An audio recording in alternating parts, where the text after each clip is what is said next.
हाँ जी बेटा, last time मैं आपसे ये डिस्कस कर रही थी कि सेल इंजरी के रिस्पॉन्स में जब भी दो इसकी वो हैं तो उसका आप नॉर्मल सेल के साथ रिवर्सिबल सेल इंजरी और इरिवर्सिबल सेल इंजरी का कंपैरिजन लास्ट टाइम हम डिस्कस कर रहे थे, ठीक है। तो उसमें से यही ये तीन पिक्चर्स आपको नजर आ रही हैं जो इंडिकेट करती हैं सेल अंडर डिफरेंट कंडीशन, ठीक है। The uppermost is showing normal cell, while the middle one is showing reversible cell injury, and the bottom at the bottom the cell is showing irreversible cell injury. अब differences जो हैं वो मैं आपको brief कर देती हूँ। जो रिवर्सिबल सेल इंजरी है उसमें अगर आप सबसे पहला डिफरेंस देखते हैं that is bleb formation of the cell membrane. Normal cell की जो सेल मेम्ब्रेन है that is smooth in nature, right. In case of reversible cell injury the first change that happen is bleb formation, ठीक है।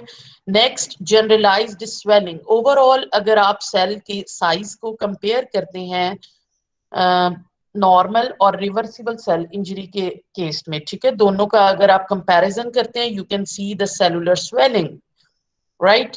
Next जो difference है you can see on the basis of nuclear change, ठीक है। Here in the reversible cell injury you can see clumping और of nuclear chromatin material. अगर आप normal cell में देखते हैं तो जो न्यूक्लियस का क्रोमेटिन मटेरियल है that is in proper shape, that is in linear form, right. But in case of reversible cell injury you can see the nuclear chromatin material has been condensed into smaller pieces. Next, autophagy by lysosomes. अगर आप normal cell में देखते हैं तो जो lysosomes हैं they are independent, they are not bound to any organelle, but in case of reversible injury you can see autophagy phenomena by the lysosomes, ठीक है। Now aggregation of intramembranous particles, ठीक है। अगर आप नॉर्मल सेल में आप intra membranes देखते हैं तो कोई आपको पार्टिकल्स की एज सच एग्रीगेशन नजर नहीं आ रही, ठीक है। सेल वॉल वो सेल मेम्ब्रेन जो है that is smooth in nature in case of normal cell, while in case of reversible cell injury you can see the particles aggregation, ठीक है। इंट्रामेम्ब्रेनस दो मेम्ब्रेन्स के दरमियान पार्टिकल्स एग्रीगेट कर जाते हैं। Next difference endoplasmic reticulum swelling, ठीक है। और दूसरा डिफरेंस जो है वो ये है कि अगर आप ये नॉर्मल सेल में देखते हैं तो वो डिटैच्ड नहीं है, ठीक है। और लेकिन अगर आप यहाँ पर रिवर्सिबल इंजरी में देखते हैं तो जो राइबोसोम्स हैं they are in dispersion form, scattered form में प्रेजेंट है, ठीक है।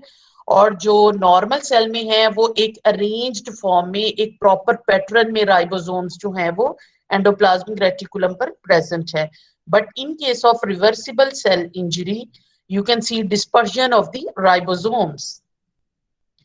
Next difference which you can visualize the mitochondrial swelling in case of reversible injury.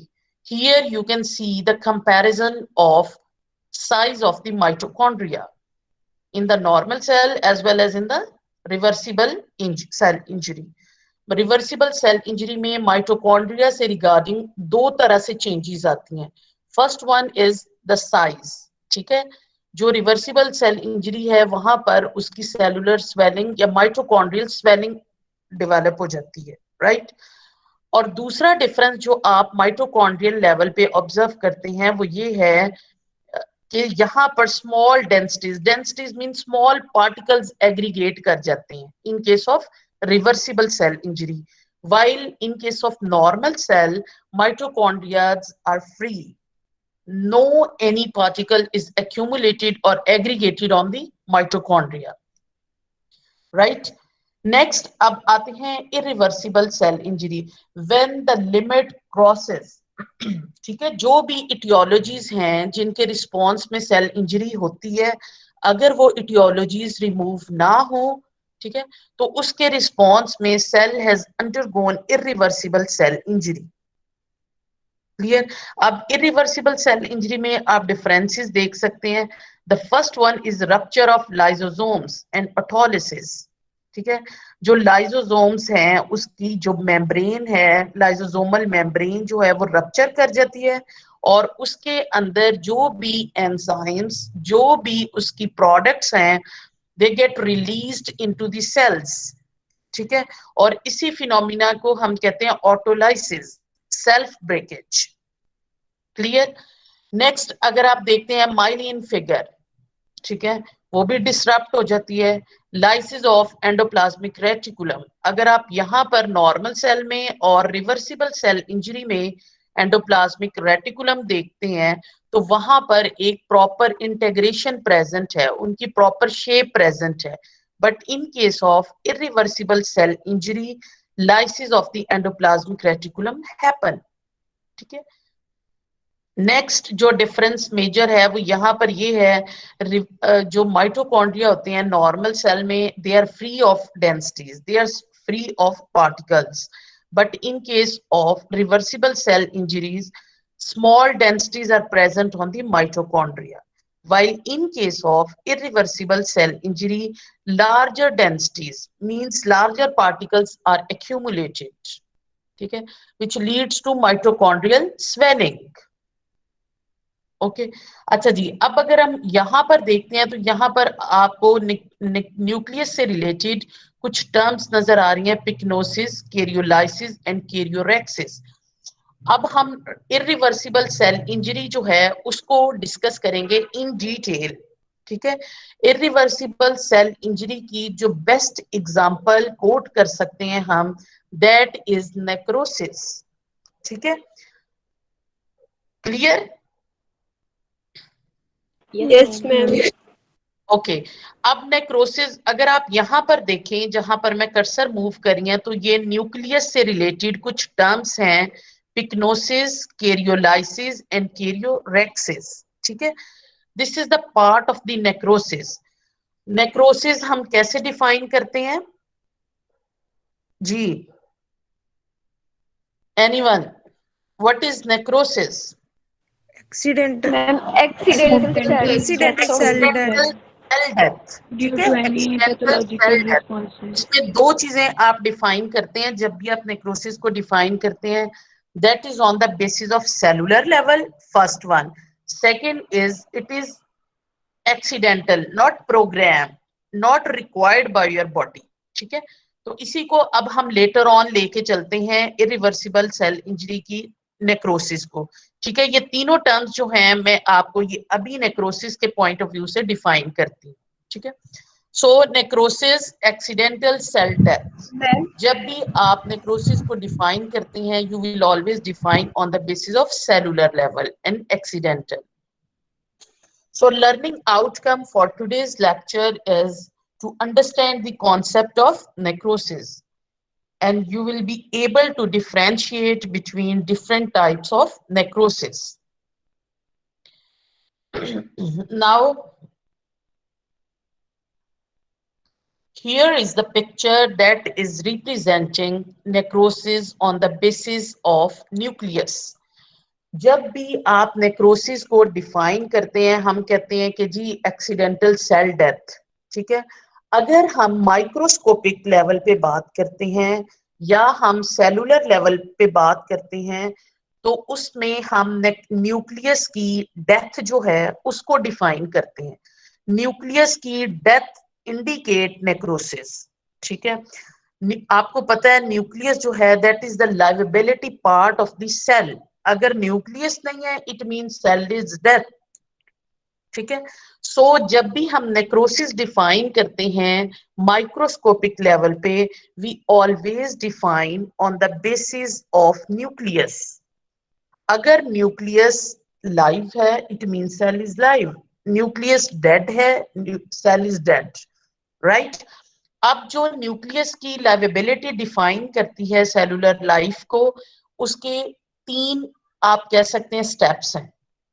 ठीक है, न्यूक्लियस की एब्सेंस जो है that is necrosis. So absence of the nucleus is necrosis. ठीक है, अच्छा जी, फर्स्ट टर्म जो है that is pyknosis. Pyknosis mean shrinkage of the nucleus. ये चेंजेस हैं हाउ नेक्रोसिस हैपेंस. ठीक है, ये न्यूक्लियस की कुछ न्यूक्लियस लेवल पे कुछ चेंजेस डेवलप होती हैं. ठीक है, और अल्टीमेटली फिर वो जो न्यूक्लियर मटेरियल होता है वो इन्वेड हो जाता है, वो खत्म हो जाता है. ठीक है, और फिर हम उस स्टेज को डिफाइन करते हैं नेक्रोसिस. पहली जो चेंज आती है under necrosis process that is pyknosis, shrinkage of the nucleus. ठीक है, जो न्यूक्लियस का अब अच्छा, अब ये नेक्रोसिस क्यों हो रही है आपको इटियोलॉजीज पता है, उसकी कॉजेस पता है कि क्या क्या कॉजिंग मैकेनिज्म्स हो सकते हैं. ठीक है, याद है ना मैंने आपको बताया था ischemia is one of the cause of necrosis, hypoxia is one of the Yes, ma'am. Cause. ठीक है, सेल इंजरी. अच्छा जी, pyknosis is shrinkage of the nucleus. जो न्यूक्लियस का एक्चुअल साइज होता है जब सेल इंजरी या इटियोलॉजी एक्ट करती है तो उसके रिस्पॉन्स में न्यूक्लियस जो होता है दैट गेट श्रंकन. ठीक है, and is converted into a smaller basophilic mass. That term is defined as pyknosis. ठीक है, another stage under necrosis is karyorexis. Karyo means nucleus. Karyo represent nucleus. ठीक है, and rexis means fragmentation into smaller pieces. So when the nucleus undergoes into smaller pieces, for that you will use it as karyorexis. ठीक है, ये है एक scientific term कैरियोरेक्सिस. और अगर आप लिटरली मीनिंग आप यूज करते हैं that is nuclear fragmentation. When after shrinkage nuclear gets into smaller fragments. ठीक है, दैट स्टेज और that phase is known as karyorrhexis. ठीक है, pyknotic nuclei, shrunken nuclei membrane rupture and nucleus undergoes into smaller pieces like here you can see in the picture, right? Okay, next or another stage or state under necrosis is karyolysis. Karyo means nucleus and lysis mean breakage. When the nucleus material undergoes breakage, ठीक है, completely break down उसका हो जाता है.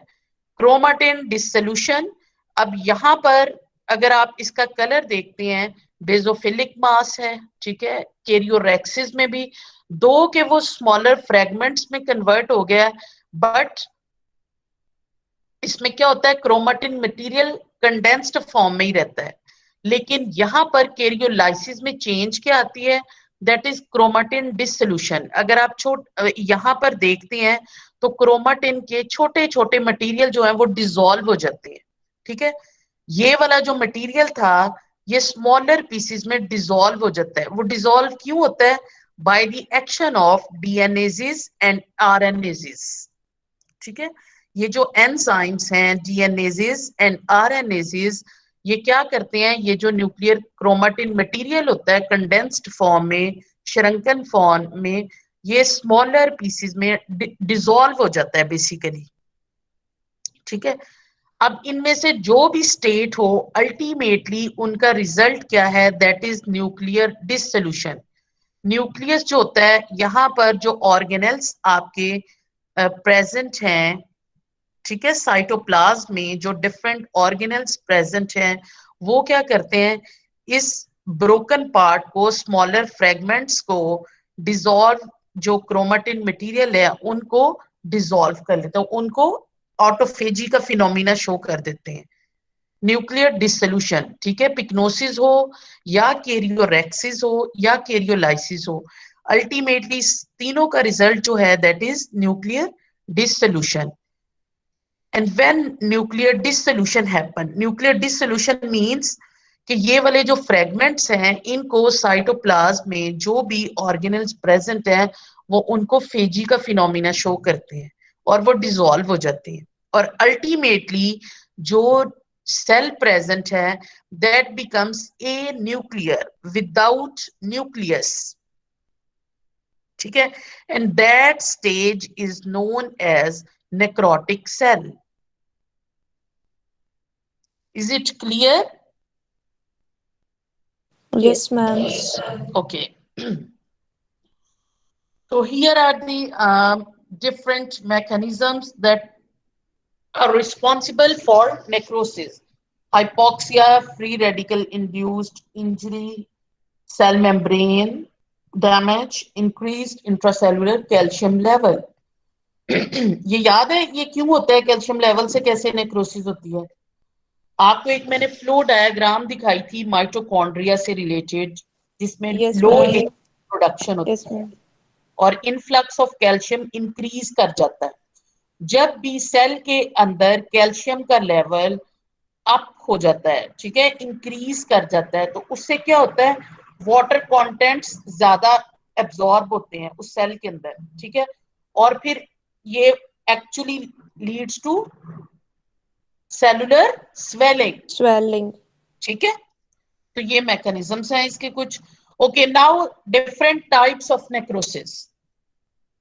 There are 5 types of necrosis, however 3 are most important. The first one and the most important type of necrosis is coagulative necrosis. Coagulative necrosis. ठीक है? What is coagulation? Ji, coagulation आप किसे Clot. कहते हैं? Clumping. यस, क्लम्पिंग कह सकते हैं या कोआगुलेशन की मैं आपको एग्जांपल यूं देती हूँ, जिस तरह फॉर एग्जांपल एक एग है, ठीक है, एग है तो उसमें आपको पता है एल्ब्यूमिन प्रोटीन्स हैं. जब आप उसे बॉईल करते हैं तो वो प्रोटीन्स जो होते हैं दे गेट कोआगुलेटेड, ठीक है, और एग बॉईल जिस तरह है, ठीक है, तो ये जो है वो कोआगुलेशन को डिफाइन करता है. अच्छा जी, अब इसमें क्या होता है कोआगुलेटिव नेक्रोसिस में? Coagulation as the name indicates, ठीक है, इसके अंदर कोआगुलेटिव नेक्रोसिस के अंदर बेसिकली जो भी इसकी स्ट्रक्चर होती है किसी भी ऑर्गन की, ठीक है, तो वो स्ट्रक्चर मेंटेन रहती है. ठीक है, कोआगुलेटिव नेक्रोसिस जो है वो as the name indicate coagulation, इसके अंदर एक सेल जो है अगर उसके अंदर नेक्रोसिस हो रही है, ठीक है, तो वो नेक्रोसिस तो होगी लेकिन सेल की स्ट्रक्चर जो होती है, आउटर जो मेम्ब्रेन होती है सेल की, वो मेंटेन रहती है. ठीक है, you can identify the organ on cellular level. ठीक है, और इसकी मेजर रीजन जो है दैट इज इस्कीमिया.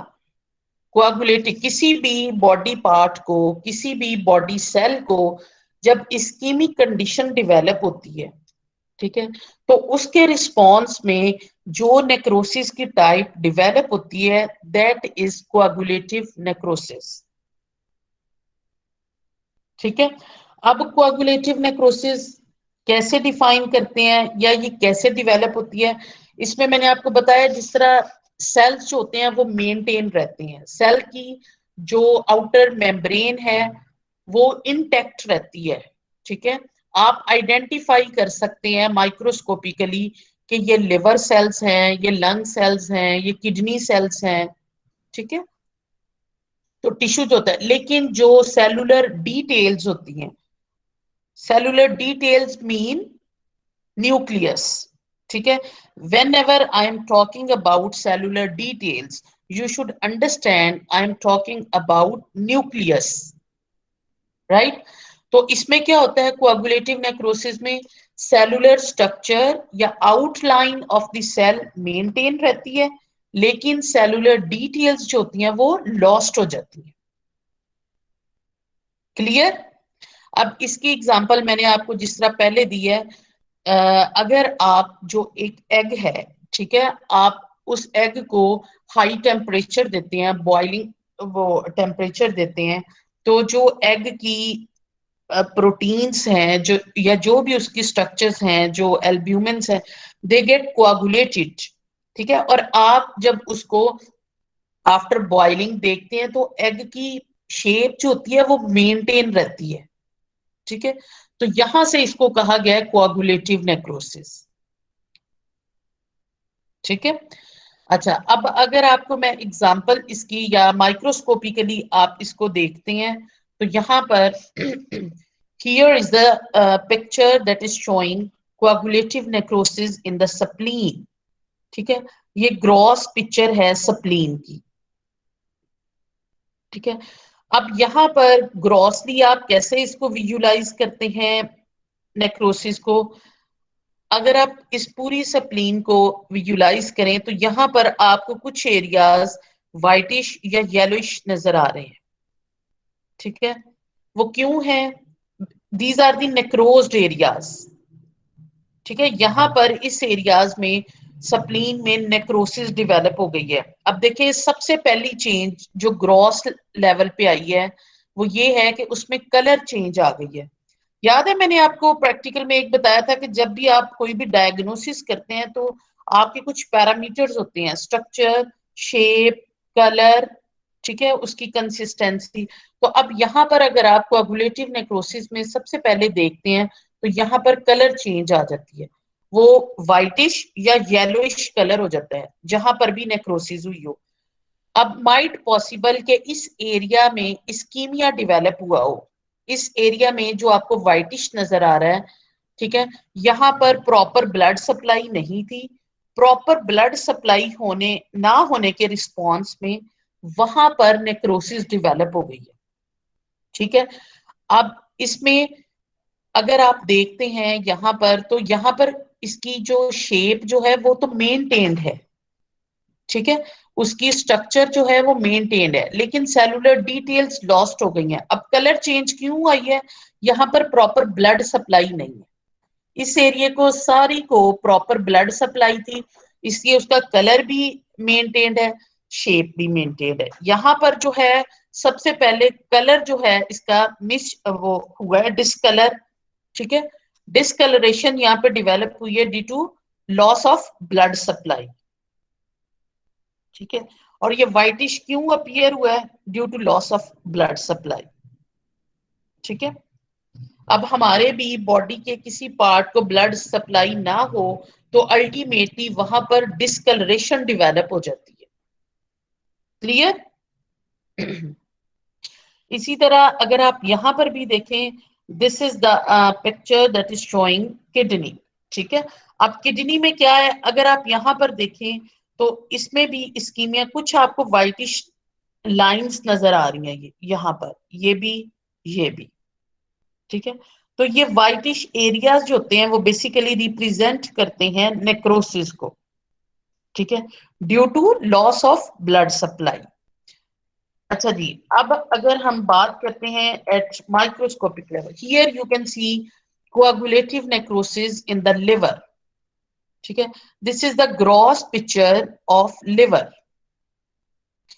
अब इसमें और नॉर्मल लिवर में क्या डिफरेंस है? यहां पर अगर आप देखें तो आपको कुछ व्हाइटिश स्पॉट्स नजर आ रहे हैं।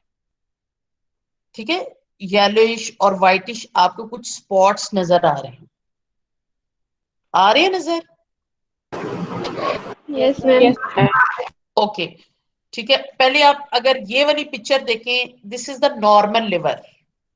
ठीक है, यहां पर देखिए नॉर्मल, कलर भी नॉर्मल है इसका। ठीक है, और इसकी अगर आप सरफेस देखते हैं तो वो भी नॉर्मल है, उसमें कोई आपको स्पॉट्स नजर नहीं आ रहे। But in case of necrosis, ठीक है, you can C different multiple whitish और येलोइश स्पॉट्स। ठीक है, अब ये स्पॉट्स क्या हैं? स्पॉट्स इंडिकेट करते हैं लॉस ऑफ ब्लड सप्लाई। ठीक है, अब जहां जहां पर ये स्पॉट्स डेवलप हुई हैं, बेसिकली वहां पर जो कैपिलरीज थी, ठीक है, उन्होंने इन सेल्स को ब्लड सप्लाई करनी थी। Due to any reason due to any blockage, due to hypoxia, due to ischemia, due to cellular membrane rupture, any reason, ठीक है, जो भी नेक्रोसिस की इटियोलॉजी हो सकती है, उसकी वजह से ये जो भी कैपिलरीज जहां पर इन सेल्स को ब्लड सप्लाई करना था, वो प्रॉपर ब्लड सप्लाई ना होने की वजह से वो सेल्स या वो एरियाज जो हैं they become dead, they become necrosed, और इसलिए वहां पर डिस्कलरेशन डेवलप हो गई है, ठीक है। और इस तरह के नेक्रोसिस के पैटर्न को हम कहते हैं pin point necrosis. Pin point, अगर आप एक बॉल पॉइंट लें, ठीक है, और आप एक पेज लें और उस पे आप पेन से डॉट डॉट लगाते जाएं, तो जस्ट लाइक दैट ये अपीयर हो रहा है आपको, ठीक है। Due to that reason it is known as pin point necrosis. Got it? Yes, ma'am. Yes. Okay, ठीक है, पिन पॉइंट नेक्रोसिस। और अगर आप इसके लिए पैथोलॉजी में टर्म यूज करते हैं पिन पॉइंट, तो उसके लिए आप टर्म यूज करते हैं पेटिकियल। मैं यहाँ पे वर्ड लिख देती हूँ, पेटिकियल, ठीक है। पेटिकियल जो है पैथोलॉजी, ये यहाँ पर, ठीक है, clear? Yes, ma'am. Yes, ma'am. Okay, petechial is a pathological term or scientific term for pinpoint. ठीक है, अगर हम लिटरली या आम जुबान में बात करते हैं, ठीक है, तो उसको हम पिन पॉइंट कह सकते हैं। लेकिन अगर साइंटिफिक वे में या आप पैथोलॉजी की टर्म में पिन पॉइंट के लिए आप वर्ड यूज करते हैं, दैट इज पेटिकियल नेक्रोसिस।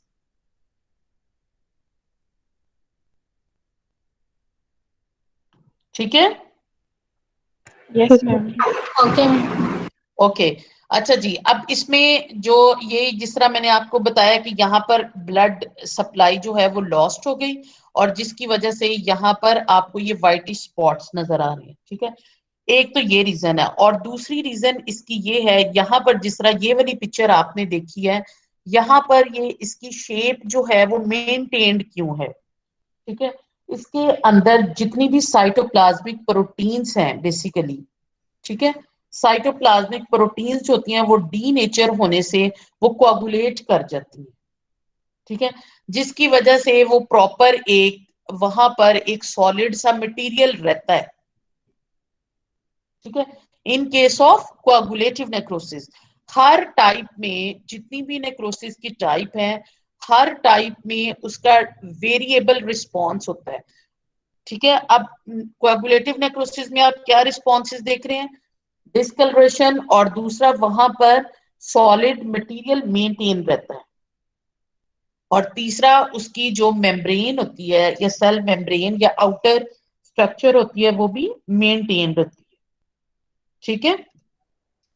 तो अब जो कोआगुलेटिव नेक्रोसिस होती है, मोस्टली कोआगुलेटिव नेक्रोसिस जितने भी ये हमारे पेरेनकाइमेटस ऑर्गन्स हैं, लाइक लिवर, किडनीज, मसल्स, उनमें कॉमन है कोआगुलेटिव नेक्रोसिस, ठीक है।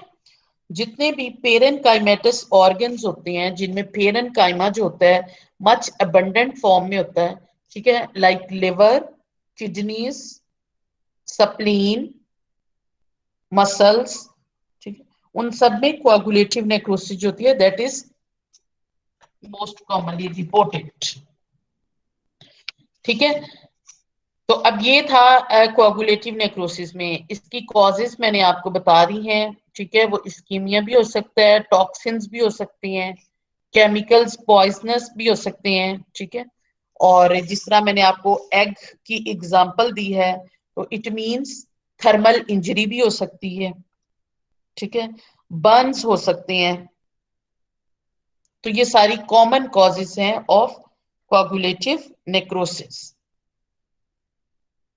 अच्छा जी, नेक्स्ट, यहां पर भी आप देख सकते हैं, this is the picture that is showing कोआगुलेटिव necrosis, ठीक है। ये किडनी का एक क्रॉस सेक्शन है, और वहां पर आपको डिस्कलरेशन नजर आ रही है, और उसकी फर्म आपको या सॉलिड सा मटेरियल नजर आ रहा है, लेकिन वहां पर डेड टिश्यू है, ये इंडिकेट करता है इतना जो पार्ट है दैट इज नेक्रोस्ड।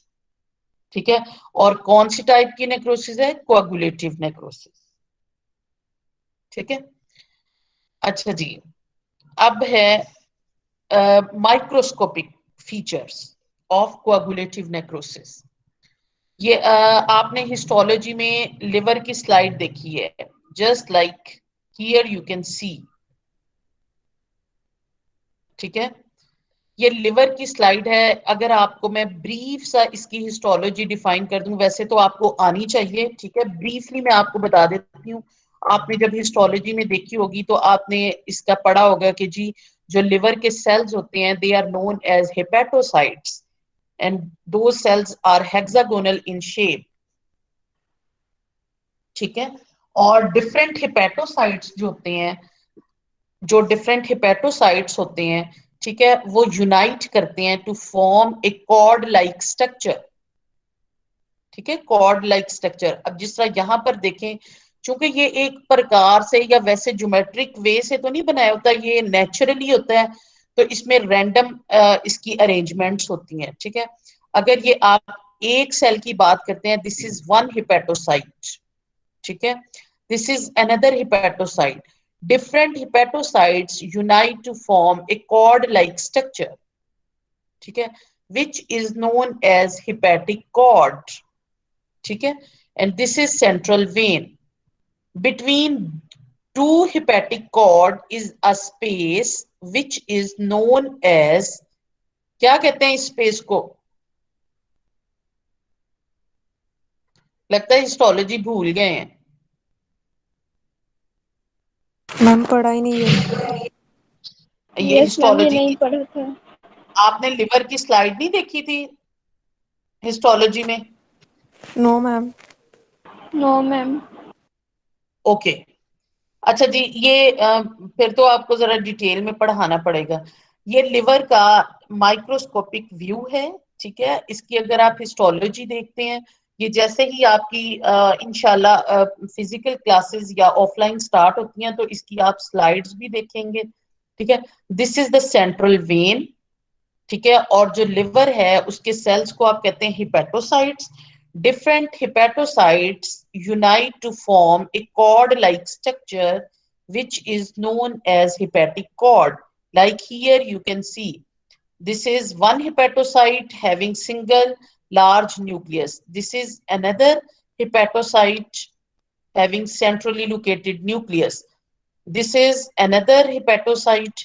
ठीक है, different hepatocyte unite to form a cord like structure which is known as hepatic cord, and the space between two hepatic cord, like here you can see, ये whitish space नजर आ रही है?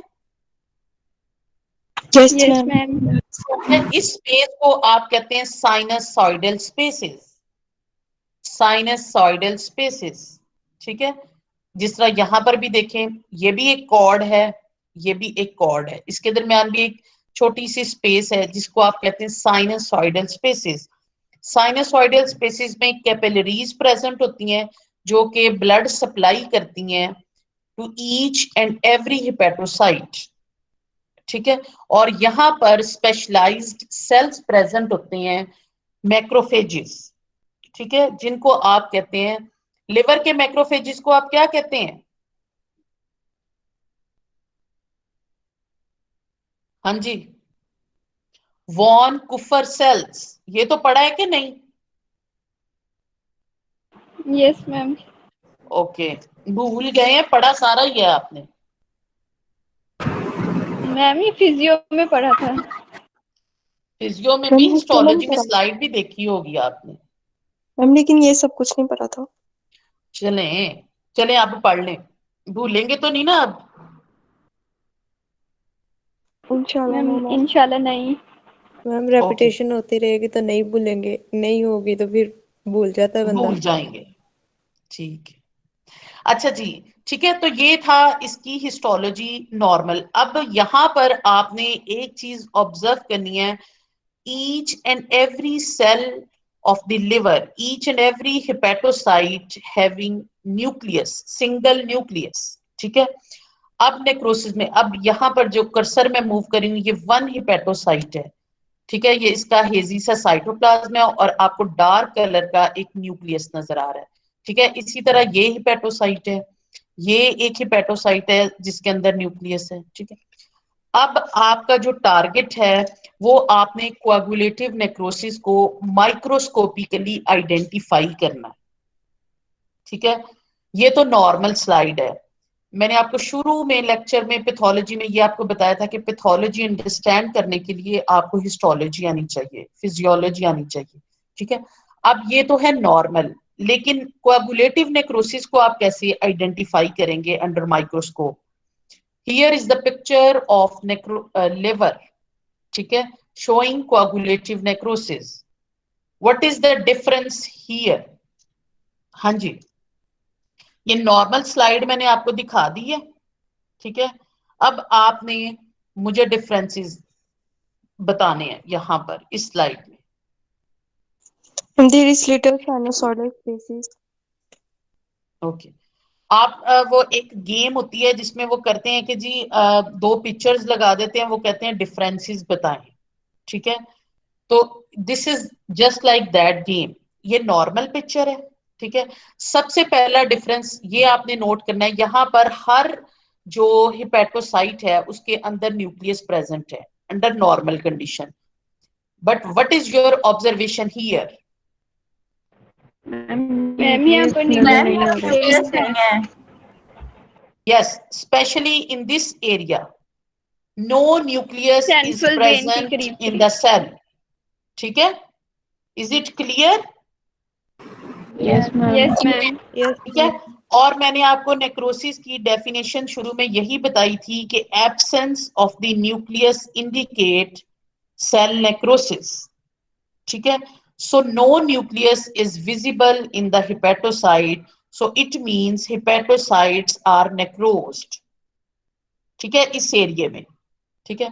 और दूसरा, अगर आप यहां पर देखें, यहां पर न्यूक्लियस की शेप देखें, नॉर्मल लिवर में न्यूक्लियस की शेप देखें और उसका साइज देखें, ठीक है।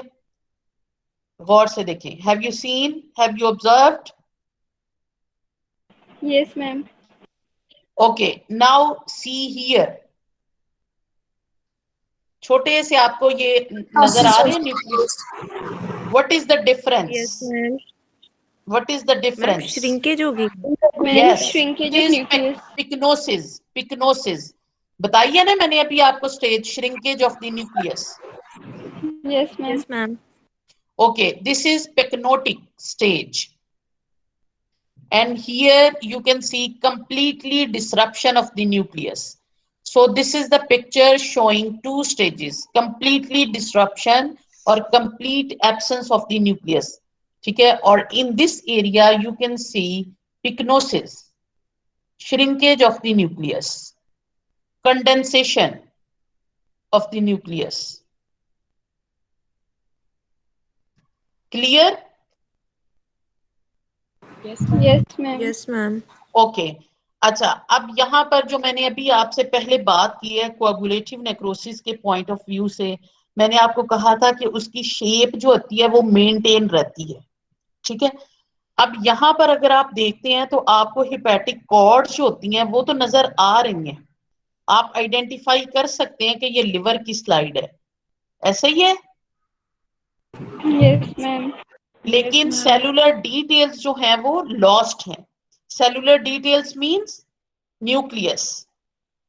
सो अगर हम कोआगुलेटिव नेक्रोसिस को समराइज करते हैं तो उसको हम यूं डिफाइन कर सकते हैं या समराइज यूं कर सकते हैं कि कोआगुलेटिव नेक्रोसिस में जो स्ट्रक्चर होती है, आउटलाइंस जो होती हैं, ठीक है, वो मेंटेन रहती हैं, लेकिन सेलुलर डिटेल्स जो होती हैं वो लॉस्ट हो जाती हैं। This is the summary of coagulative necrosis, ठीक है। अब इसकी जो आउटलाइन है या ऑर्गन की शेप जो है या स्ट्रक्चर जो है वो मेंटेन क्यों रहती है? बिकॉज यहाँ पर जो भी इनके अंदर साइटोप्लाज्मिक प्रोटीन्स हैं, ठीक है, बेसिकली दे गेट कोआगुलेट, ठीक है। जो भी इटियोलॉजी है उसके रिस्पॉन्स में साइटोप्लाज्मिक प्रोटीन्स कैन गेट कोआगुलेटेड, ठीक है, और उसकी वजह से इसको कहा जाता है कोआगुलेटिव नेक्रोसिस। और कोआगुलेशन होने की वजह से उसकी शेप जो होती है मेंटेन रहती है, जैसे मैंने आपको बॉइलिंग एग की एग्जांपल दी, ठीक है। सो कोआगुलेटिव नेक्रोसिस में आप स्ट्रक्चर को आइडेंटिफाई कर सकते हैं कि ये लिवर की स्लाइड है, किडनी की स्लाइड है, लंग की स्लाइड है, लेकिन सेलुलर डिटेल्स जो होती हैं वो लॉस्ट हो जाती है। क्लियर? पिक्नोटिक न्यूक्लियाई आप देख रहे हैं और completely absence. Now come towards next slide. This is the picture of the kidney. Kidney की स्लाइड देखी थी हिस्टोलॉजी में या नहीं? No ma'am. No ma'am. Possible नहीं है वैसे, आई डोंट नो कि आप लोग क्यों कहते हैं कि अच्छा चलें। बहरहाल यहाँ पर देखें कि किडनी के अंदर आपको पता है ना, इतना तो पता है ना कि ट्यूब्यूल्स होती हैं उसके अंदर।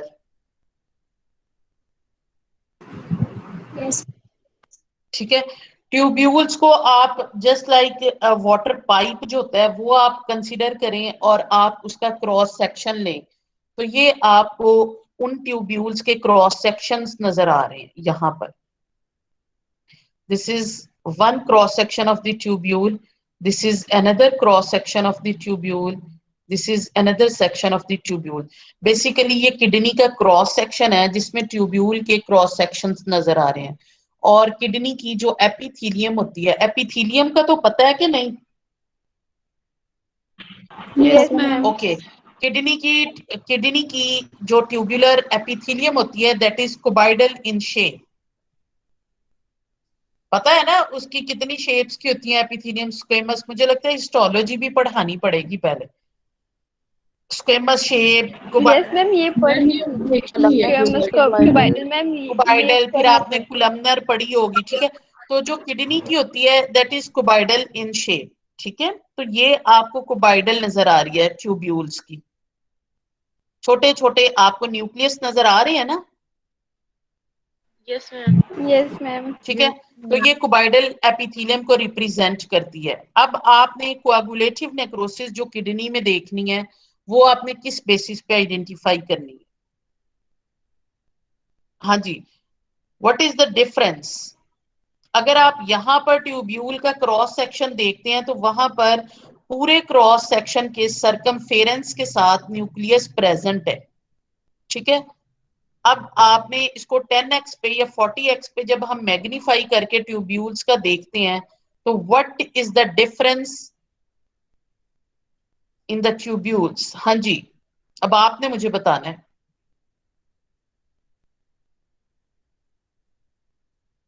मैम न्यूक्लियस मैम लॉस्ट हो जी मैम हाँ ट्यूब्यूल्स जी, न्यूक्लियर फेडिंग हो गई है। यस, ठीक है, न्यूक्लियस एब्सेंट हो गए हैं, रैंडमली प्रेजेंट है। यहां पर प्रेजेंट है न्यूक्लियस, फिर यहां पर कहीं पर भी नहीं है, ठीक है। फिर ये एक न्यूक्लियस प्रेजेंट है, absence of the nucleus in this area. So here absence of the nucleus, absence of the nucleus. In the same way absence of the nucleus. Normal में देखें, नॉर्मल स्लाइड में ऐसे है, no this ma'am. Is the cross section, ठीक है। पूरे cross section के circumference के साथ न्यूक्लियस प्रेजेंट है अंडर नॉर्मल कंडीशन। इसी तरह यहां पर देख लें, ये क्रॉस सेक्शन का ट्यूब्यूल है और इसके अंदर छोटे छोटे आपको न्यूक्लियस ट्यूबुलर सेल्स के नजर आ रहे हैं, ठीक है। But in case of coagulative necrosis in the kidney, what is the difference? Ma'am इसमें सेल का साइज भी तो थोड़ा बड़ा लग रहा है, क्योंकि वो जो ट्यूब्यूल्स हैं बेटे उनका साइज छोटा सेल लग का रहा है। साइज बड़ा नहीं है। बेसिकली ये स्लाइड जो है ये 4x पे ली गई है, ठीक है। हम आपने वो माइक्रोस्कोप जब यूज की थी तो आपने लेंसेज यूज किए थे ना, 4x 10x 40x, yes ma'am. Yes ma'am. Yes ma'am. ठीक है। तो ये 4x 4x पे फोटो ली गई है और ये माइक्रो फोटोग्राफ जो है दैट इज ऑन 40x। इसमें ट्यूब्यूल का भी तो साइज आप चेक करें ना। Yes ma'am, yes ma'am. ठीक है, अच्छा अब ये देख लें, दिस इज एट 4x। ठीक है, ये जो कर्सर पे है ये 4x है, ये 10x है और ये 40x है। ठीक है, ये भी किडनी की स्लाइड है। ठीक है, ये 4x, 10x, 40x। अब ये एक ट्यूब्यूल का जो क्रॉस सेक्शन है वो दिखाया गया है। This is a cross section of one tubule. What is the difference? Ma'am nucleus is absent. Yes, ma'am absence of the normally nucleus. Nucleus present है और यहाँ पे न्यूक्लियस नहीं है। Yes, absence of the nucleus. ठीक है, in the same way at 10x you can see absence of the nucleus in the cross section of the tubules. Got it? Yes ma'am. Okay, yes ma'am. okay.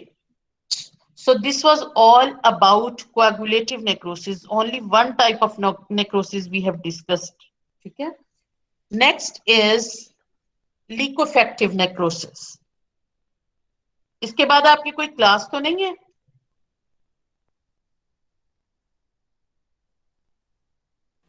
No ma'am. Yes ma'am. इस class के बाद आपकी कोई 10:30 के बाद कोई class classes हैं। तो नहीं है आपकी? No ma'am. ओके, मैम 11:20 तक हम फ्री हैं। 11:20 तक फ्री है। ठीक है, कल जो आपका थोड़ा सा लेक्चर मिस हो गया था ना, उसे आज हम जरा डिस्कस कर लेते हैं, right? So next is लिक्विफेक्टिव necrosis. This is another type of necrosis. ठीक है, as the name indicate, liquefactive, liquid से।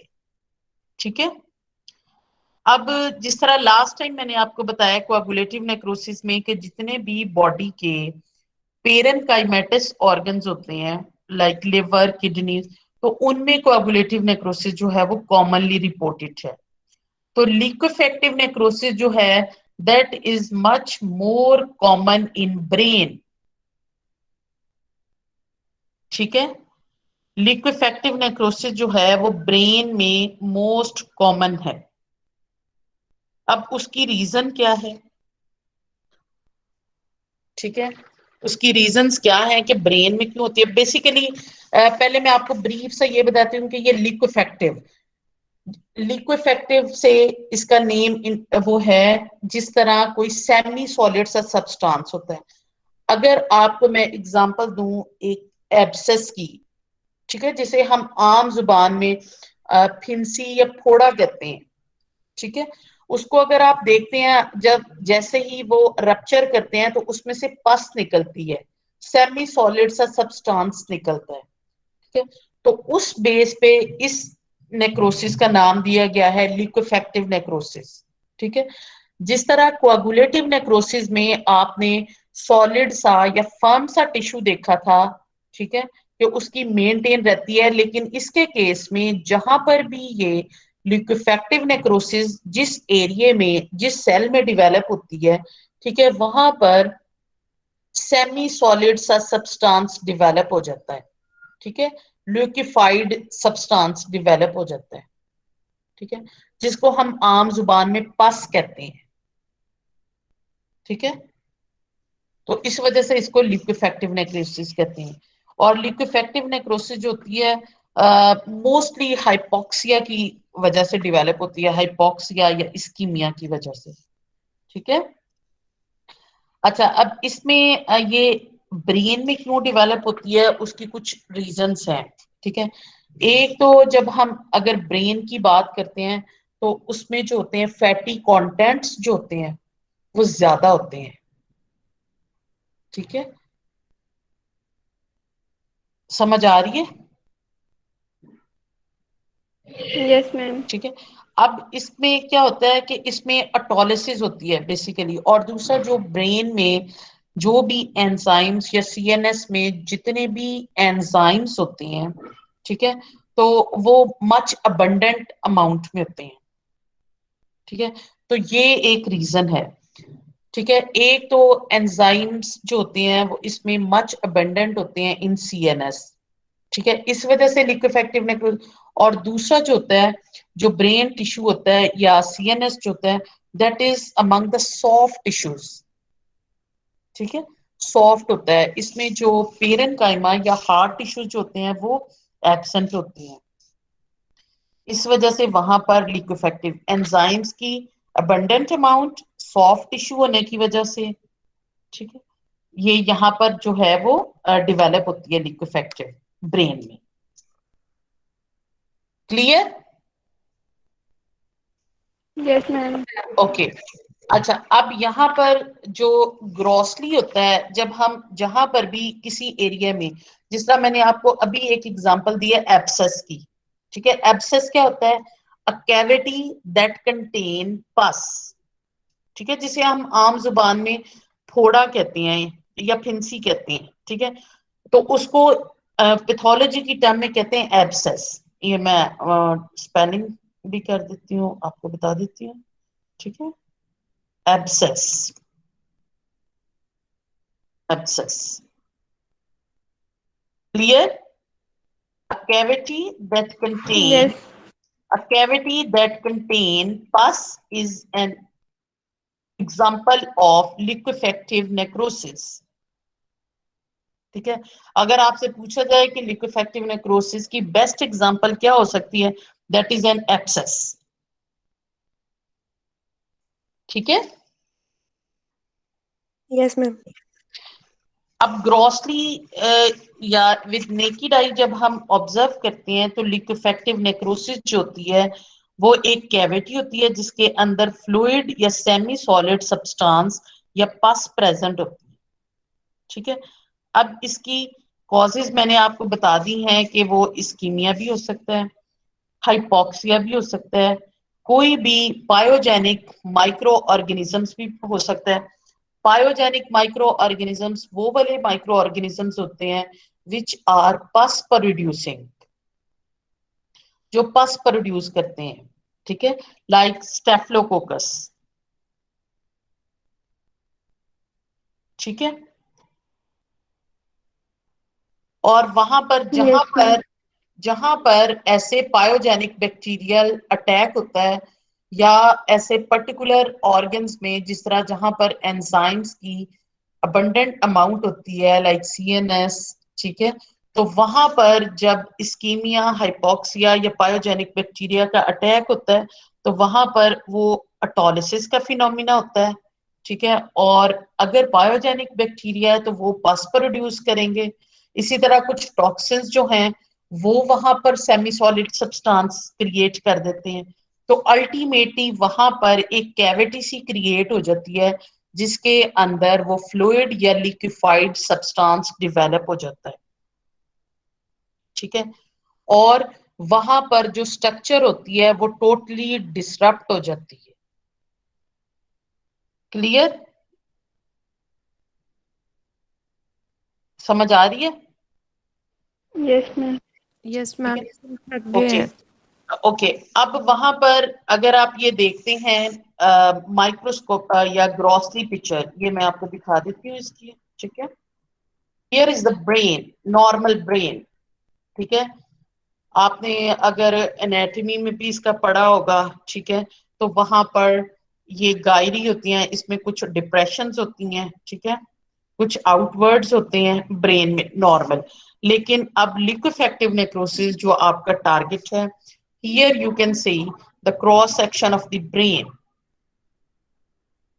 ठीक है, ये वाला जो एरिया है ये इंडिकेट करता है लिक्विफेक्टिव नेक्रोसिस।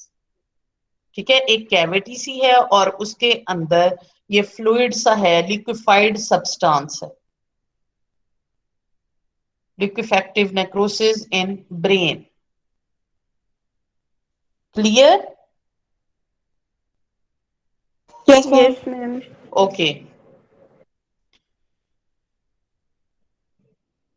अच्छा जी। अब जब हमने माइक्रोस्कोपिक पिक्चर देखते हैं सपोज, ठीक है, तो माइक्रोस्कोपिक पिक्चर में आपने क्या देखना है कि उसमें यहां पर भी देख लें आप, this is the picture showing brain having लिक्विफेक्टिव necrosis, ठीक है, ये नॉर्मल है। Here you can see cross section of the brain showing liquefactive necrosis, and here is the picture showing a cavity that contains semi-solid or liquefied substance representing as liquefactive necrosis. Clear?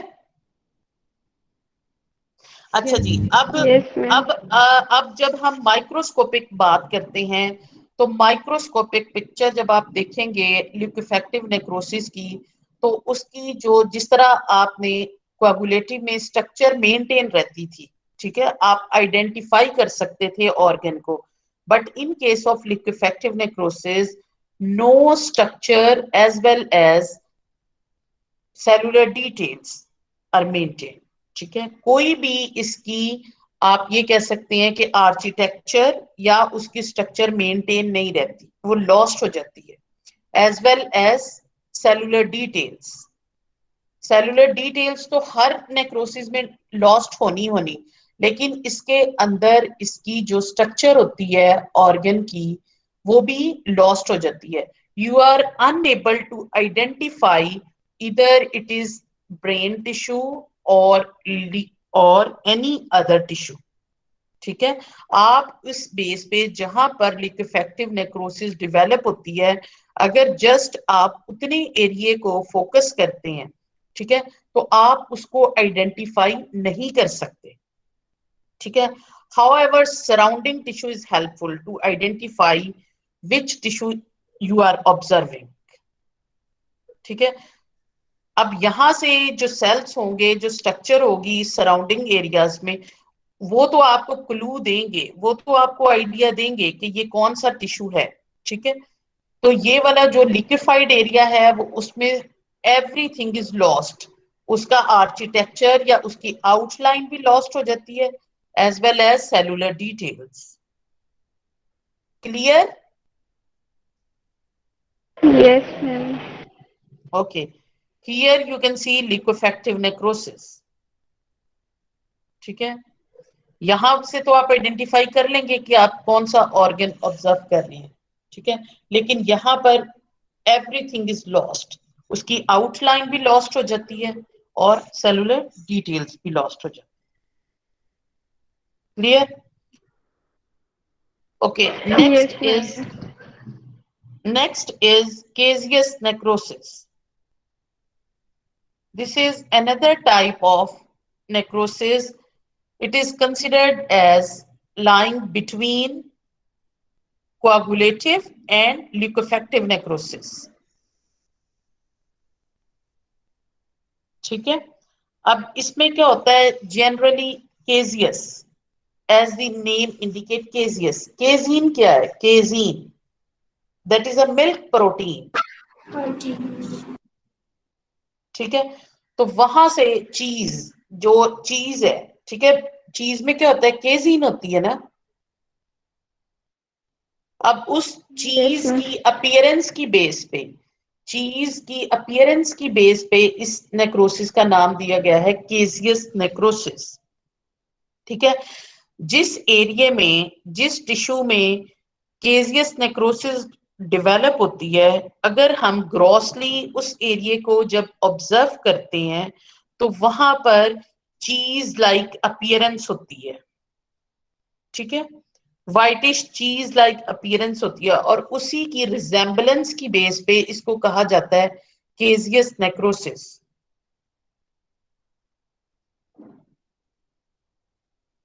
ठीक है, इतना समझ आ गया कि इसको caseous necrosis क्यों कहते हैं। Yes, Seen ma'am. this in tuberculosis. The best example of caseous necrosis is tuberculosis, TB. सुना हुआ है ना TB? Yes, Yes. ma'am. What is TB? Yes, TB ma'am. Ma'am, due stands to for bacterial tuberculosis.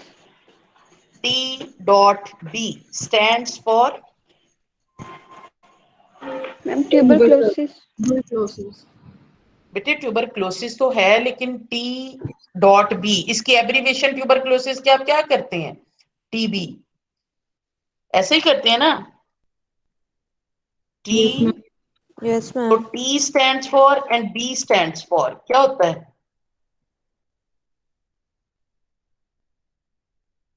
Tubercle bacilli, ठीक है, tubercle bacilli basically जो इसका causative agent है, ठीक है, दैट इज रॉड शेप, ठीक है, रॉड शेप को हम कहते हैं बेसिलाई, ठीक है। और वो जो माइक्रो ऑर्गेनिज्म है, जो रॉड शेप माइक्रो ऑर्गेनिज्म है, वो पैथोलॉजी क्या कॉज करता है, वो कौन सी लीजन डेवलप करता है? वो ट्यूबरकल्स होते हैं, वो ग्रोथ डेवलप करते हैं और उनको हम कहते हैं ट्यूबरकल्स। इसी वजह से इसको कहा जाता है TB, tubercle bacilli. Clear? Yes yes ma'am. Ma'am. Okay. अब इसमें क्या होता है केजियस नेक्रोसिस में, जहां पर भी केजियस नेक्रोसिस होती है वहां पर जस्ट लाइक लिकोफेक्टिव नेक्रोसिस, वहां पर आउटलाइन भी लॉस्ट हो जाती है और सेलुलर डिटेल्स भी लॉस्ट हो जाती है, ठीक है। और जहां पर केजियस नेक्रोसिस अपीयर होती है, अगर आप उसको ग्रॉसली देखते हैं तो वो आपको चीज लाइक अपीयरेंस होती है और इस वजह से इसको केजियस नेक्रोसिस कहा जाता है। और जो ट्यूबरकल की, जिस तरह मैंने आपको TB की एग्जांपल दिया है कि बेस्ट एग्जांपल केजियस नेक्रोसिस की आप TB ऐड कर सकते हैं या TB कोट कर सकते हैं, तो उसमें क्या होता है कि जब भी TB डेवलप होता है तो उसके अंदर लंग के अंदर पर्टिकुलरली, वैसे तो TB लंग के अलावा बाकी ऑर्गन्स में भी TB डेवलप हो सकती है, ठीक है, बोन्स की TB आपने सुना होगा लेकिन जो मोस्ट कॉमन टाइप है that is of respiratory, that is of lung. तो उसमें क्या होता है, लंग के ऊपर एक ग्रोथ सी या चीज की तरह का मास डेवलप हो जाता है इन केस ऑफ केजियस नेक्रोसिस, ठीक है, और उसको आप कहते हैं ग्रेनुलोमा या ट्यूबरकल, ठीक है। मैं अभी आपको उसकी पिक्चर भी दिखा देती हूँ। This is the kidney showing caseous necrosis. ये जो है, ठीक है, ये जो है ये चीज की तरह की अपीयरेंस होती है इसकी ग्रॉसली, और इसी वजह से इसको हम केजियस नेक्रोसिस कहते हैं। क्लियर? ठीक है। जो TB होती है वो नॉर्मली या कॉमन जो है वो लंग्स में होती है, लेकिन रेस्ट ऑफ द ऑर्गन्स जो होते हैं they are also affected with TB, ठीक है। और उनमें भी TB, जॉइंट्स की TB, बोन्स की TB, ठीक है, किडनीज की, बाकी ऑर्गन्स में, उसको आप कहते हैं मिलिरी ट्यूबरक्लोसिस। अच्छा, अब इसमें ये आपको ग्रॉसली समझ आ गई है कि इसको क्यों केजियस नेक्रोसिस कहा जाता है। तो इसी तरह अगर आप यहां पर देखें लंग्स, ठीक है, तो लंग के अंदर भी ये एक जो है, ये जो आपको केजीन की तरह की स्ट्रक्चर नजर आ रही है, ठीक है, बेसिकली ये केजियस नेक्रोसिस है, ठीक है। ये केजियस नेक्रोसिस क्यों डेवलप होती है, इसकी पैथोजेनेसिस क्या है? बेसिकली वहां पर जो भी माइक्रो ऑर्गेनिजम्स अफेक्ट करते हैं उस ऑर्गन को, उस टिश्यू को, ठीक है, और वहां से कुछ एंजाइम्स रिलीज होते हैं, ठीक है, और वो एंजाइम्स जो होते हैं वो रिलीज होने से सेल की लाइसिस कॉज करते हैं, वहां पर ल्यूकोसाइट्स मूव करते हैं, इस सब की एग्रीगेशन को, जिसमें माइक्रो ऑर्गेनिजम्स भी प्रेजेंट हैं, एंजाइम्स भी हैं, ल्यूकोसाइट्स भी हैं, ठीक है, और उसके रिस्पॉन्स में ये जो ग्रोथ डेवलप हो जाती है इसको हम कहते हैं ग्रेनुलोमा फॉर्मेशन, ग्रेनुलोमा फॉर्मेशन, ठीक है। मैम ये नॉर्मल लंग्स हैं, ठीक है, नॉर्मल लंग्स आपको ये यहाँ पर नजर आ रहे हैं पिंकिश कलर के, ठीक है, और without any growth, without any tubercle formation. और यहाँ पर अगर आप लंग उसका देखते हैं क्रॉस सेक्शन, तो यहाँ पर each and every alveoli, each and every air sac has casein like material, ठीक है, in response to caseous necrosis. जी समझ आ गई है? Yes ma'am.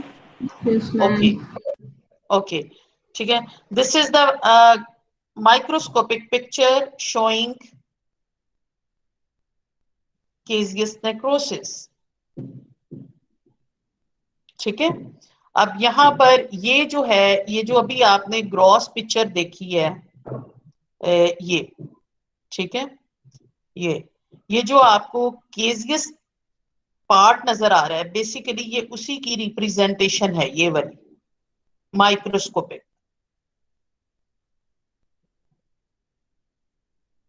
ठीक है, क्लियर? Yes ma'am. यस अच्छा मैम। जी जी जी, कोई स्टूडेंट पूछना चाह रहा है? हाँ जी पूछें।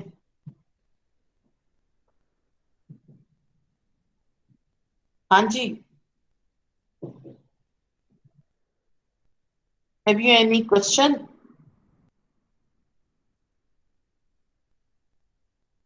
No, ma'am. ओके अच्छा जी, अब केजियस नेक्रोसिस में माइक्रोस्कोपिक पिक्चर में अगर आप यहाँ पर देखते हैं तो ये आपको एक स्ट्रक्चर से यहाँ पे भी नजर आ रही है, यहाँ पे भी।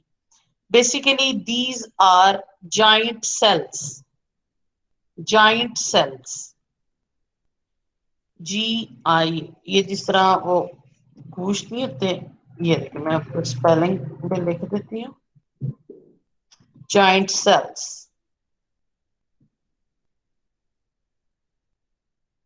Giant cells are the feature of caseous necrosis.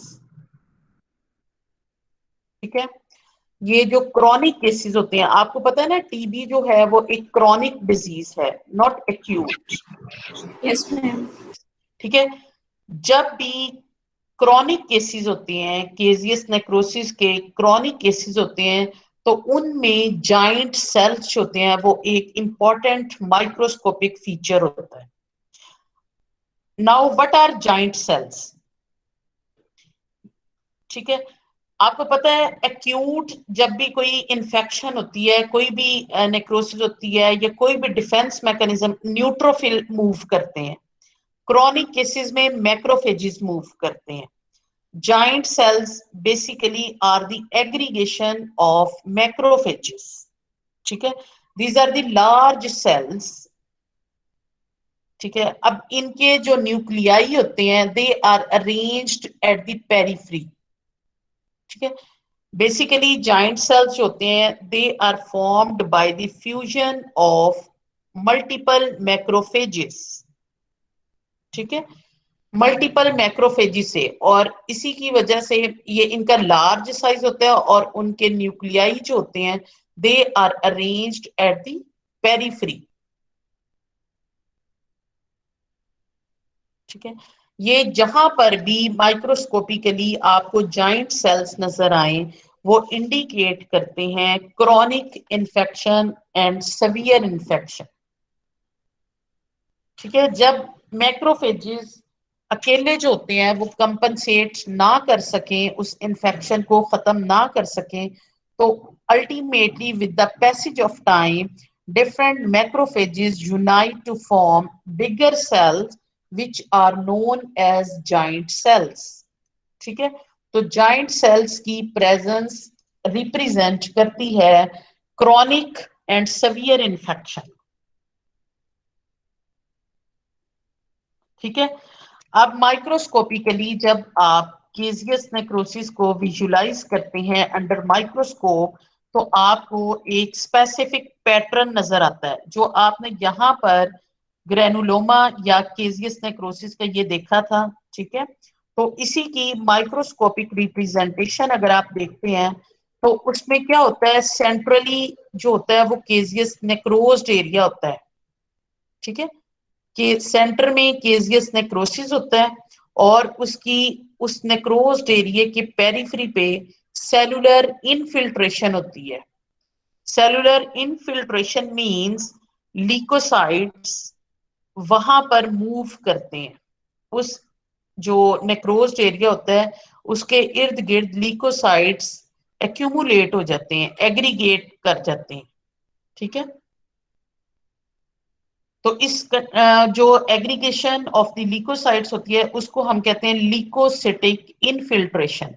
Centrally necrosed area, और उस नेक्रोज्ड एरिया की पेरिफेरी पे आपको ल्यूकोसिटिक इनफिल्ट्रेशन नजर आती है, और फिर ल्यूकोसिटिक इनफिल्ट्रेशन के पेरिफेरी पे आपको जाइंट सेल्स की एक्यूमुलेशन नजर आती है। Like here you can see one giant cell, here is another giant cell. ठीक है, तो इस पूरी एक स्ट्रक्चर को आप कहते हैं ग्रेनुलोमा और टुबरकल। ठीक है, जिसके सेंटर में नेक्रोज्ड एरिया होता है, पेरिफेरी पे ल्यूकोसिटिक इनफिल्ट्रेशन, और फिर उसके इर्द गिर्द जो होता है वो आपको जाइंट सेल्स नजर आते हैं, और एट द एंड आपको एक फाइब्रस कैप्सूल नजर आता है।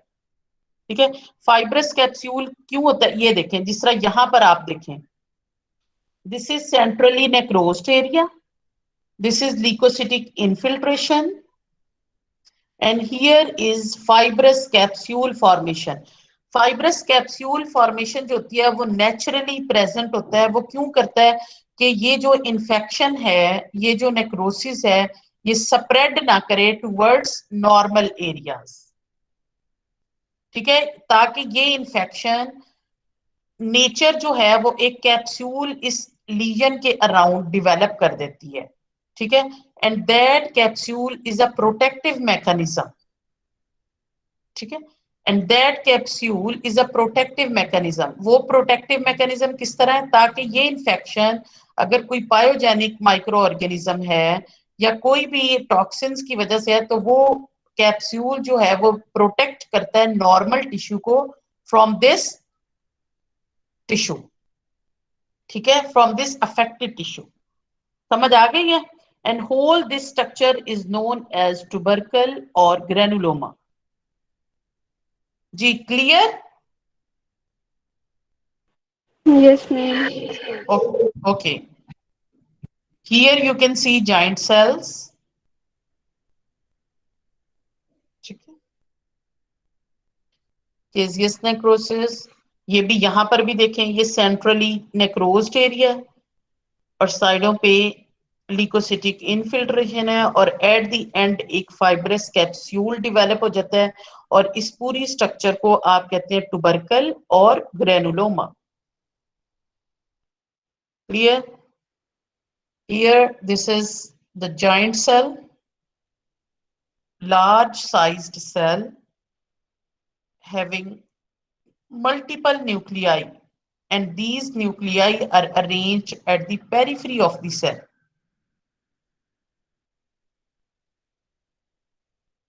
Okay? Yes, ma'am. Okay. This is another granuloma और टुबरकल। सेंटर में केजियस नेक्रोसिस, साइडों पे ल्यूकोसिटिक इनफिल्ट्रेशन और fibrous capsule. This is the टुबरकल formation in the lung. ठीक है,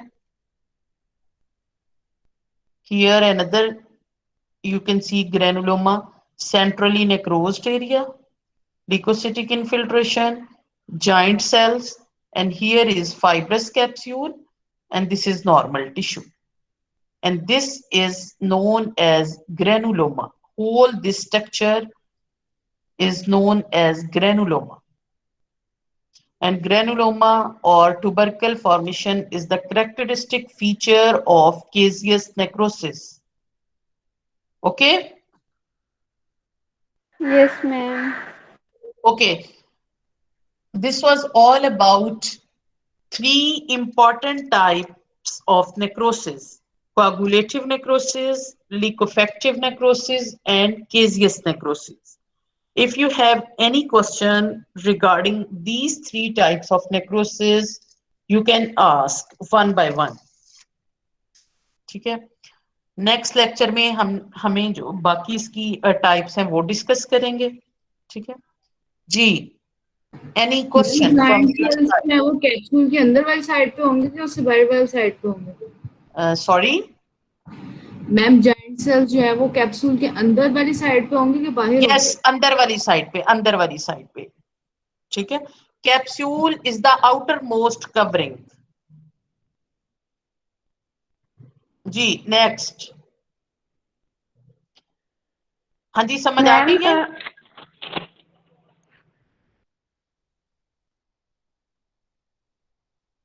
ये भी किसी ने मैम क्वेश्चन हमने पूछा था कि मैडम जॉइंट सेल्स जो हैं वो आउटर कवरिंग में होंगे या इनर साइड पे। ठीक है, किसने पूछा था अभी? मैम मैंने पूछा था। ओके जी मनाहिल, इसका ये है आंसर कि जो जॉइंट सेल्स होते हैं वो इनर साइड पे होते हैं। जो आउटर मोस्ट कवरिंग होती है ग्रेनुलोमा की या टुबरकल की, that is fibrous capsule. Okay ma'am. Clear? Yes ma'am, clear. Okay next question. Ma'am हमने कोगुलेटिव नेक्रोसिस पढ़ा था कि वो पेरेन्काइम जो टिश्यूज है उनमें ज़्यादा होती है हार्ट में, और जो दूसरी वाली थी लिक्विफाइड वो जो है ना सॉफ्ट टिश्यूज में। तो जो थर्ड वाली टाइप है केसीएस, तो वो किसी भी ऑर्गन में हो सकती है? जी वो किसी भी ऑर्गन में हो सकती है। और शुरू में मैंने केजियस नेक्रोसिस में आपको बताया था, this is the type of the necrosis that lies between coagulative necrosis and लिक्विफेक्टिव necrosis. ठीक है, ये किसी भी ऑर्गन ओके में हो मैम। सकती है। ये लंग्स में भी हो सकती है, ये लिवर में भी हो सकती है, किडनीज में भी हो सकती है, एनीवेयर। जी जी बख्तावर, समझ आ गई है? Yes ma'am. Okay ma'am next question. Coagulative necrosis को हम पेटिकुलर नेक्रोसिस कह सकते हैं? सॉरी? मैम कोगुलेटिव नेक्रोसिस को पेटिकुलर नेक्रोसिस कह सकते हैं? नो, अगर स्पेसिफिक पैटर्न वो वाला होगा, ठीक है, तो उसको आप पेटिकियल नेक्रोसिस कहते हैं। लेकिन अगर वो पैटर्न पेटिकियल वाला ना हो, लाइक हियर, अगर ये नेक्रोसिस है कोआगुलेटिव की, तो इसको आप पेटिकियल नहीं कह सकते। Okay ma'am, thank you. ठीक है, मैम अगर पैटर्न पिन पॉइंट होगा like here, this is petechial necrosis. नजर आ रही है slide? Yes ma'am. Okay next question. Ma'am petechial pin point necrosis liver के अलावा किसी भी ऑर्गन में हो सकती है? यस, किडनीज में हो सकती है, स्प्लीन में हो सकती है। ये तो डिपेंड करता है ना कि इटियोलॉजी क्या है। और वो पिन पॉइंट क्यों होती है? Because multiple capillaries are blocked. Multiple capillaries जो हैं उन पर्टिकुलर एरियाज को, उन पर्टिकुलर सेल्स को ब्लड सप्लाई नहीं कर रही, जिसकी वजह से वो पिन पॉइंट की अपीयरेंस देते हैं। जी clear Nisha? Yes ma'am. Okay next question. Ma'am ये जो अंडे में आपने कहा कि एल्ब्यूमिन की कोगुलेशन हो जाती है, तो वो कोगुलेटिव नेक्रोसिस की टाइप है या उसका अडेप्टिव मैकेनिज्म है? नहीं बेटा, मैंने आपको एग्जाम्पल के तौर पे वो बताया है। ठीक है, मैंने ये आपको बताया कि आपके जो लिवर में, किडनी में, स्प्लीन में जितने भी पेरेन्काइमेटस ऑर्गन्स हैं, उनमें कोआगुलेटिव नेक्रोसिस क्यों डेवलप होती है, उनकी स्ट्रक्चर क्यों मेंटेन रहती है।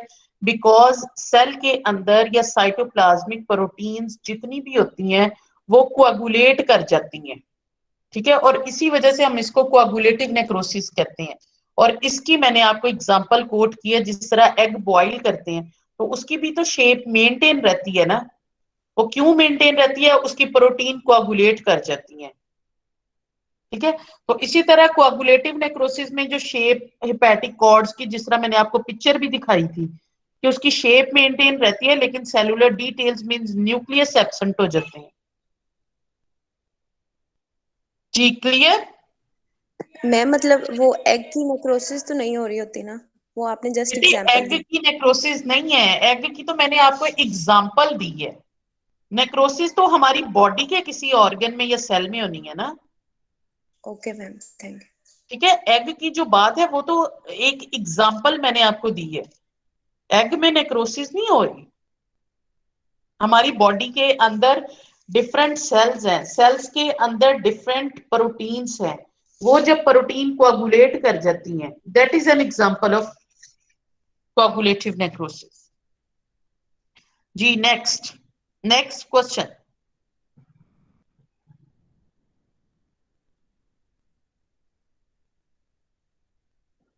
नेक्स्ट क्वेश्चन, अनिका जिया।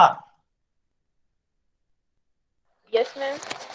जी समझ आ गई है निका आपको? समन फातिमा। Yes ma'am. फिजा इम्तियाज ने वैसे ही छोड़ दिया कि मैडम पूछना ले। Zainab Nadeem has left the meeting. ठीक है, अच्छा जी, और तहरीन फातिमा आपको समझ आ गई है? Yes ma'am. ओके, और किसी का कोई क्वेश्चन है तो you can ask. Excuse me ma'am. Yes ma'am coagulative necrosis की जो आपने समरी की 2 लाइंस लिखवाई हैं वो दोबारा